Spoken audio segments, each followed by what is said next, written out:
Imam Jafar Sadiq has said, certainty will take the bondsman to every sublime state and every wondrous station. Thus did the messenger of Allah make known the immensity of certainty, and that he mentioned that Jesus walked on water. He said if he had had more certainty, he could have walked on air. So even Jesus, he's saying here, had certainty, but if he had more certainty, he would have walked on air, not just water. And this is showing how important it is to get evidence, and evidence is what helps provide you certainty. So this is coming from another perspective, but it shows you the certainty is a continuum. There's no absolute standard. Even Jesus, even his level of certainty was not absolute. By this, Prophet Muhammad indicated that in spite of the majesty of the place of by which the holy prophets have, they also have their different ranks according to their certainty. Certainty is ever increasing and remains so throughout eternity.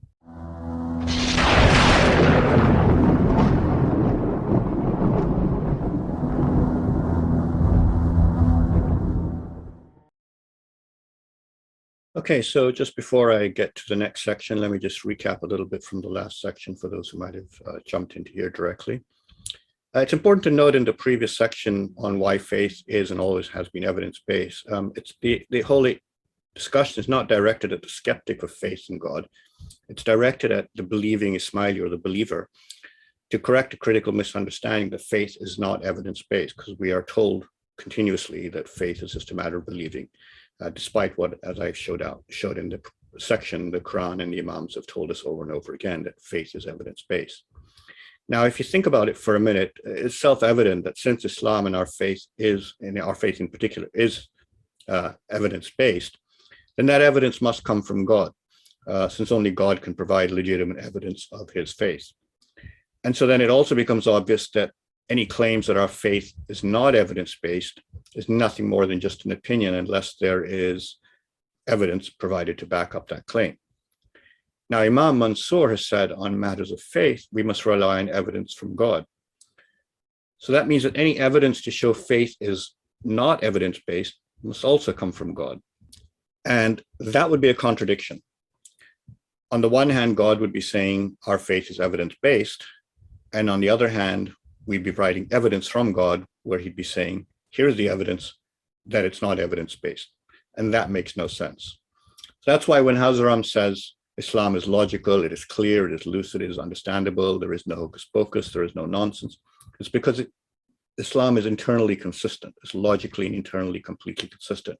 The only real issue is to tie that internal consistency to the real world and provide some actual evidence to show when it claims it's evidence-based, here's the evidence. And as far as Ismaili Imamat concerned, that's what this presentation is about, and I'll be getting to that in the second part where we're doing the assessment of the authenticity of the Imamat. But in terms of general evidence for God, as I mentioned, there's lots of evidence out there. And I talked about Flu, for example, who used science, and even Maulana Muhammad Shah said to use science to validate and confirm God exists. However, once evidence enters the picture, the question of its certainty immediately arises. How reliable is this evidence, and how much certainty will it give us that the evidence is saying what it's going to do and what it's about? And how much certainty do we need? And that's what this next section is about, and it's about, I'm titling it Absolute Certainty or Just Intellectual Satisfaction. What's the standard by which we need to be certain? Now, Richard Feynman, who was a Nobel Prize winner in physics in 1965, had this to say about certainty in science. Scientific knowledge is a body of statements of varying degrees of certainty. Some most unsure, some nearly sure, none absolutely certain. So science itself does not expect to be absolutely certain about anything. Then clearly that's a standard which is unrealistic, and we should not be looking for that. And Hazar said, we do not believe in perfection in this life, nor do we believe in the absolutism of anything in this life, and therefore we are genuinely in the process of search. And that means we cannot be absolutely sure of anything, perfectly sure of anything, and we're constantly in the search. So even the evidence is not going to provide us with absolute certainty, because there is no absolutism of anything. And the evidence which you may accept today, in fact, may not be sufficient for you to accept tomorrow because you realize it's not addressing a new issue you've come up with. And that's why you'll be again starting and looking for new evidence to address that new issue or new concern or new weakness in that evidence that you discovered. And that may come tomorrow, it may come later. And then you have to start the process of search again to look for new evidence. So does it make sense to have evidence-based faith without absolute certainty? Because we're looking for absolute certainty. Well, why would we bother with evidence-based faith without absolute certainty? And it's for the same reason science is done without absolute certainty. We don't need absolute proof. We only need what I call intellectual satisfaction. We know absolute proof is impossible, and we do not demand it when we fly, ride elevators, cook with explosive gas, etc. When we're living life, we know it's not. We don't demand absolute proof that this plane is not going to crash, this elevator is not going to crash, the cooker we're using is not going to explode. And why is this? Why is it that we don't demand absolute certainty when we're doing all of the rest of things in life? And that's because we have what I call intellectual satisfaction. That is that we have no reason to assume that our plane or our elevator will crash or our cooker will explode. There's no reason to assume that. And the technical term for that, for intellectual satisfaction, is statistically significant, because statistically the research has shown, it's very safe to fly, elevators are very safe to ride. Yes, there's an accident once in 10,000 rides or 10,000 million miles or whatever the measure is. And that's how we have intellectual satisfaction. It's probably not going to happen to us. Oh, it might, we know that, and that's the risk we're willing to take. We're not trying to live with absolute safety. So why then do we start demanding absolute proof for things divine? Because the standard changes all of a sudden. When we look at proof, we say, "Oh, well, that's not absolute proof," and it could be a problem there or something like that. And the reason is because we don't have intellectual satisfaction about things divine, and therefore we retreat to extremes. We either go to blind faith because we think there's no proof, or we demand unrealistically absolute proof, not knowing there's a different position. We don't know there's actually another position which is in the middle between the two. So we don't know anything, we don't know better, so we just retreat to one of these two extremes. And intellectual satisfaction lies between the two. It lies between blind faith, which is forbidden, as I explained in the previous section, and absolute proof, which is impossible just by human nature and the human condition, because nothing is absolute. We don't have perfect knowledge of everything. Anything we think can change tomorrow with new knowledge or a new discovery. Now, an interesting point is just because we don't have absolute certainty does not mean there is no absolute truth. And it's important not to confuse these two fundamental concepts. There is no absolute truth is relativism, and I discussed that at length in that presentation in part 2 of my previous presentation on relativism in detail. And relativism just says there's no absolute truth. There's only opinions, there's no right or wrong, there are no values that are universal. Objective science, even that is quite called into question. Relativism questions everything related to the absoluteness of truth. It says it doesn't exist. Now, intellectual satisfaction is quite different. What it says is there is absolute truth, and this is what life is about, but there's no absolute certainty that we have that truth, which is why we're in constant search of it. Now, that's not relativism, because it's saying there is an absolute truth and we're constantly searching for it, because we never get absolute certainty at any time. We don't have and cannot have absolute certainty that whatever we think is the truth is actually the absolute truth. We might have it in a few circumstances and a few things, but we can't have it on everything. But there's a fundamental difference here between no absolute truth and there is absolute truth and no absolute certainty. And it's important to make sure you don't confuse these two, that just because we don't have absolute certainty, as it says at the top, that doesn't mean absolute truth does not exist. This is very important, and it's confused sometimes. Now, intellectual satisfaction is the standard of certainty where we should be aspiring for. And it reflects Hazaram's guidance. In 1959 in Kenya, he said, "I want you to be able to understand your religion. And if there are any questions, do not hesitate to ask.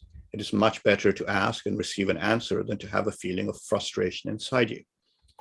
Now, notice the purpose of the answers was to eliminate your frustration. That is to get what you might say intellectual satisfaction, to prove it to yourself. Note too that the answers were not to arrive at getting the absolute proof or absolute certainty. All he said was get an answer that removes the feeling of frustration inside you. In other words, you're intellectually satisfied, you're at peace, this confusion or doubt you had has been removed. You've proven something to yourself. Now, the threshold for intellectual satisfaction is not rigid, it's personal. But again, that doesn't mean it's relativism, because relativism is very personal. It's whatever, it's true for you and not for me is one of the ideas behind relativism, because there's no absolute truth. So you can claim that. Intellectual satisfaction, again, is saying there is an absolute truth, but what satisfies you, you have the truth, is not rigid, it's personal. What satisfies you may not satisfy others, or it might even not even satisfy you at a later date. For example, some people need very rigorous evidence to believe something. Other people will just say, yeah, that makes sense, and not look for further evidence. Even to yourself, you may think, yes, this was satisfying evidence of some issue today, and then tomorrow you learn something new, and so, well, that obviously I was mistaken about what I thought, and that evidence, it wasn't not very good, because you may have found a doubt of it or a problem with that evidence. And therefore, this is a personal threshold, and it reflects the notion we have of continuous personal search. Everyone is on their individual searches because they've got a different threshold of what's providing them with intellectual satisfaction. And again, the personal threshold does not mean relativism. And there's a whole piece on the Ismaili Ignition website, which discusses exactly this point in detail. I'm not going to go into it here, but I need to bring that in so we can understand when we're looking at evidence of the Imamat or God or anything else, we understand what standard it is we're looking at and how we should assess that evidence, and at what point we should take it as being sufficient for us. And you have to decide what's sufficient for you, basically. Now, this certainty, which is what this evidence is going to provide you, is a level of certainty. It's a ladder, or it's a continuum. And it's a continuum of increasing intellectual satisfaction, becoming more and more satisfied. The more and more satisfied you are, the more and more certain you are of whatever it is you're looking at. And this applies to anything, not just faith. Certainty is not only about faith, it's about anything. Imam Jafar Sadiq has said, certainty will take the bondsman to every sublime state and every wondrous station. Thus did the messenger of Allah make known the immensity of certainty, and that he mentioned that Jesus walked on water. He said if he had had more certainty, he could have walked on air. So even Jesus, he's saying here, had certainty, but if he had more certainty, he would have walked on air, not just water. And this is showing how important it is to get evidence, and evidence is what helps provide you certainty. So this is coming from another perspective, but it shows you the certainty is a continuum. There's no absolute standard. Even Jesus, even his level of certainty was not absolute. By this, Prophet Muhammad indicates that in spite of the majesty of the place by which the holy prophets have, they also have their different ranks according to their certainty. Certainty is ever increasing and remains so throughout eternity. And this is reported by Imam Jafar Sadiq in a book called Lantern of the Path. I've said reportedly because it's a book which has, of course, Imam Jafar Sadiq's remarks in it, but it also has some remarks from Imams which are after Imam Jafar Sadiq on the 12er side. Is similar to Al-Kafi, which is similarly having quotes from the first 5 Imams, which we all of Shia accept, plus additional quotes which we would not accept as Ismailis, but the 12ers do. But that doesn't mean the quotes of the earlier Imams, which we all accept, are not correctly reported. So, but notwithstanding that, it makes perfect sense in any respect, regardless, even if this is not precisely what Imam Jafar Sadiq said. This whole idea of certainty being not permanent and not absolute is reflected in this passage here. So certainty must be viewed can also be viewed as a continuum of decreasing error. Mullah Somasha said the essence of religion is to abandon false conceptions. So he didn't say the essence of religion is to get to the truth, because we can never finally get to the truth, but what we can do is be less wrong. That's an important point where he says abandoning false conceptions. So you're constantly abandoning false conceptions. And in that sense, whatever you think is always wrong to some extent. And I have to see where am I still wrong, find out and eliminate that, have the humility to say, yes, that part is wrong. So the idea of truth, religion, Mullah Somasha saying, is not to arrive at the truth, but to continuously be less wrong, to remove what you think is wrong.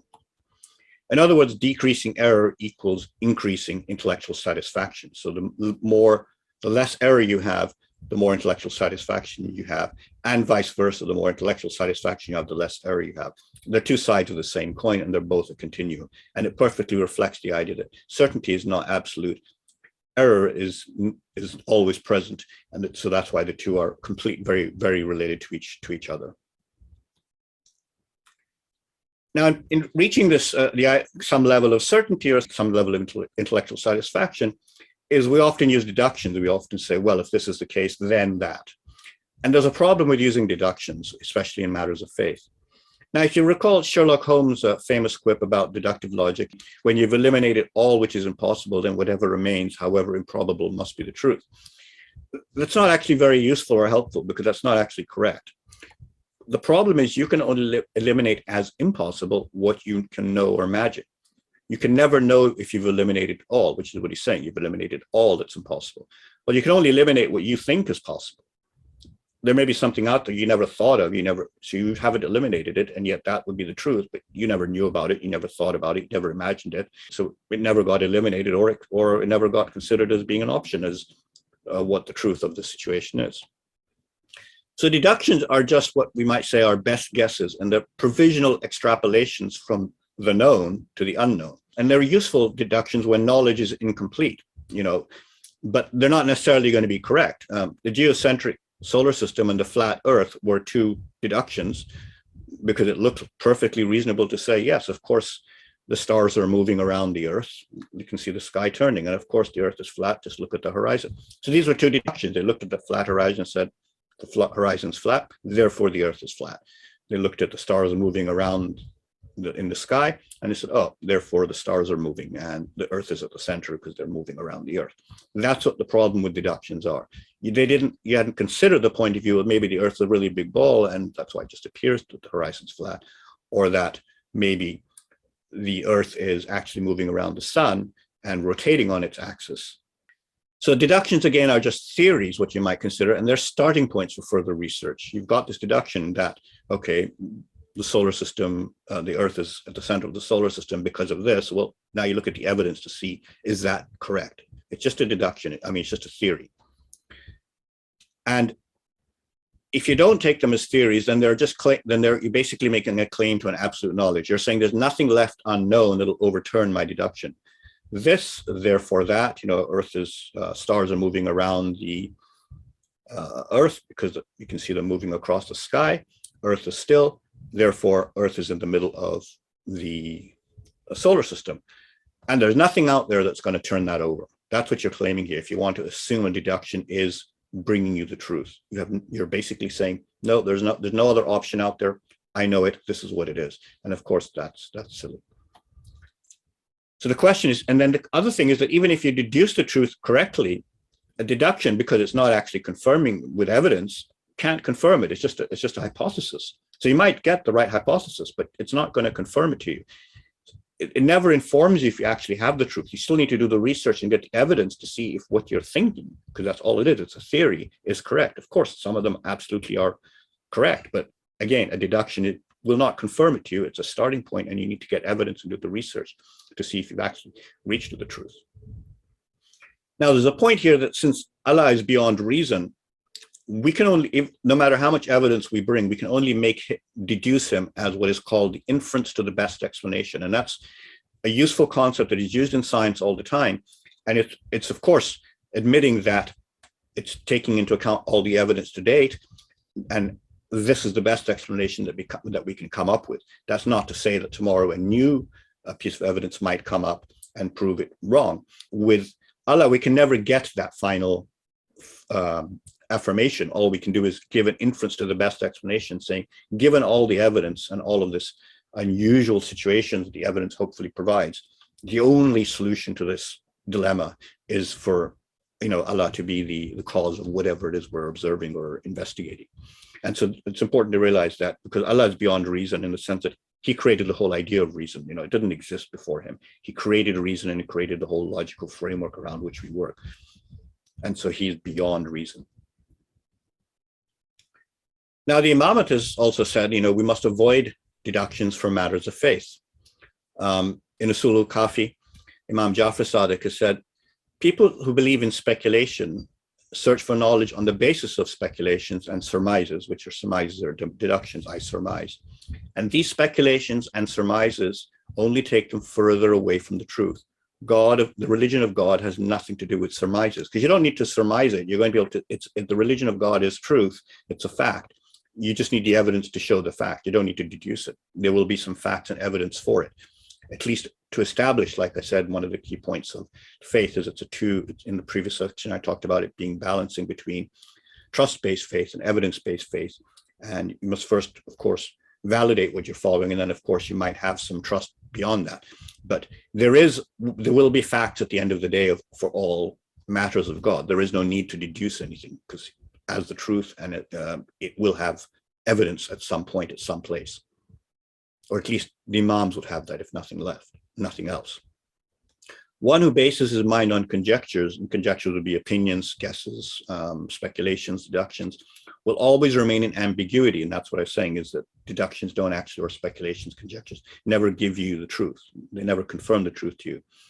And one who bases the religion of his guess on his guesswork or deductions will always remain in doubt. Because if you're just working on what you think, or I think this and it seems reasonable, then of course you're always in doubt, provided you have the humility to say I could be wrong here. So that's another reason why you can't combine the two together. And that was Hazrat Ali. You can't have religion of faith based on deductions. You might put it forward a deduction because you've read something and you wanted to, you said, well, does this mean this means this, or implies that? And then you have to go and research more statements from the Imams and so forth to see, is that actually the case? And that it comes back down to evidence-based faith again, in the sense that what you think is not automatically what the faith is. You have to take whatever you think and check if it's correct. And that's why it becomes that diagram I had, which shows about the whole cycle of an intellectual faith, showing that faith is evidence-based, and it's evidence-based from all aspects. Values, the tenets, God himself, the Imamat, all of it is all internally, intellectually consistent. If any one part of it is not evidence-based, then you've got basically superstition, opinions, and hocus pocus for all practical purposes. And Imam Mansur, in the book I talked about earlier, The Confirmation of the Imamat, an act that is reached through natural discernment, and that is, as I talked about, the insight or the aha moment or first-hand knowledge, does not need deliberation, because you know it first. It's first-hand knowledge for you. You know it. You don't need to, he called it natural discernment. Nor does it need any speculation or deduction to be realized. So that's why you want to get to this aha moment where you understand the evidence, where you have that insight which he calls natural discernment, or it's the truth which is evident to you. Now you can't share that. That's why it's called natural discernment, and you don't need to deliberate on it. It's self-evident to you. Natural discernment, maybe you might call that self-evident. You don't need to speculate or deduce anything, then it's self-evident on its own.